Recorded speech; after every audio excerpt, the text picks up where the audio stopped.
Hi all, welcome to football arena. Transfer മാർക്കറ്റിൽ നിന്നും ഒരുപാട് റൂമറുകൾ ഇപ്പോൾ പുറത്തേക്ക് വരുന്നുണ്ട്. അത്തരത്തിൽ ബ്രസീലിയൻ താരങ്ങളുമായി ബന്ധപ്പെട്ടുകൊണ്ടുള്ള 4 അപ്ഡേറ്റുകൾ നമുക്ക് ലഭിച്ചിട്ടുണ്ട്. അത് നമുക്ക് വിശദമായിക്കൊണ്ട് പരിശോധിക്കാം. ഒന്നാമത്തേത് ബ്രമറുമായി ബന്ധപ്പെട്ടതാണ്. ബ്രസീലിയൻ പ്രതിരോധ നിര താരമായ ഇദ്ദേഹം നിലവിൽ യുവൻറ്റസിന് വേണ്ടിയാണ് കളിക്കുന്നത്. കൂടുതൽ കിരീടങ്ങൾ നേടുന്ന ഏതെങ്കിലും ഒരു ടീമിലേക്ക് പോകാൻ അദ്ദേഹത്തിന് ആഗ്രഹമുണ്ട്. ഇംഗ്ലീഷ് പ്രീമിയർ ലീഗിലെ പല ക്ലബ്ബുകളും ഈ ഡിഫൻഡറിൽ ഇപ്പോൾ താല്പര്യം പ്രകടിപ്പിച്ചിട്ടുണ്ട്. 2029 വരെ ബ്രമറിന് ക്ലബ്ബുമായി കോൺട്രാക്റ്റ് അവശേഷിക്കുന്നുണ്ട്. 58 മില്യൺ യൂറോയാണ് താരത്തിന്റെ റിലീസ് ക്ലോസ് ആയിക്കൊണ്ട് വരുന്നത്. ഇനി രണ്ടാമത്തേത് എഡേഴ്സൺ ആണ്. അറ്റ്ലാന്റയ്ക്ക് വേണ്ടി കളിക്കുന്ന ഈ ബ്രസീലിയൻ മധ്യനിര താരം നേരത്തെ അത്ലറ്റിക്കോ മാഡ്രിഡുമായി പേഴ്സണൽ അഗ്രിമെന്റിൽ എത്തിയിരുന്നു. പക്ഷേ ട്രാൻസ്ഫർ ഫീയുടെ കാര്യത്തിൽ അറ്റ്ലാന്റയുമായി അഗ്രിമെന്റിൽ എത്താൻ അത്ലറ്റിക്കോക്ക് കഴിഞ്ഞിട്ടില്ല.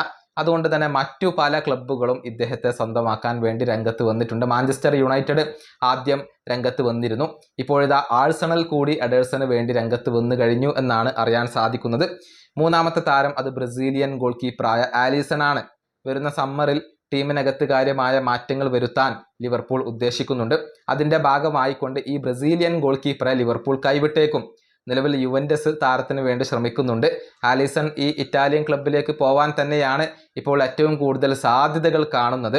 ഇനി നാലാമത്തെ താരം അത് ഗബ്രിയേൽ സറയാണ്. തുർക്കിയിലെ പ്രധാനപ്പെട്ട ക്ലബ്ബായ ഗലാറ്റസർക്ക് വേണ്ടിയാണ് ഈ ബ്രസീലിയൻ മിഡ്ഫീൽഡർ ഇപ്പോൾ കളിച്ചുകൊണ്ടിരിക്കുന്നത്. സമീപകാലത്ത് മികച്ച പ്രകടനം നടത്താൻ ഗബ്രിയേൽ സറക്ക് കഴിഞ്ഞിട്ടുണ്ട്. ബ്രസീലിയൻ ടീമിലൊക്കെ അദ്ദേഹം ഇടം നേടിയിരുന്നു. താരത്തെ സ്വന്തമാക്കാൻ വേണ്ടി ഒരുപാട് ക്ലബ്ബുകൾ രംഗത്ത് വന്നിട്ടുണ്ട്. Manchester United, Napoli, Aston villa എന്നിവരാണ് പ്രധാനമായും ഈ താരത്തിന് വേണ്ടി ഇപ്പോൾ ശ്രമിച്ചുകൊണ്ടിരിക്കുന്നത്. ഇങ്ങനെയാണ് ബ്രസീലിയൻ താരങ്ങളുമായി ബന്ധപ്പെട്ടുകൊണ്ടുള്ള 4 അപ്ഡേറ്റുകൾ നമുക്ക് ലഭിച്ചിട്ടുള്ളത്.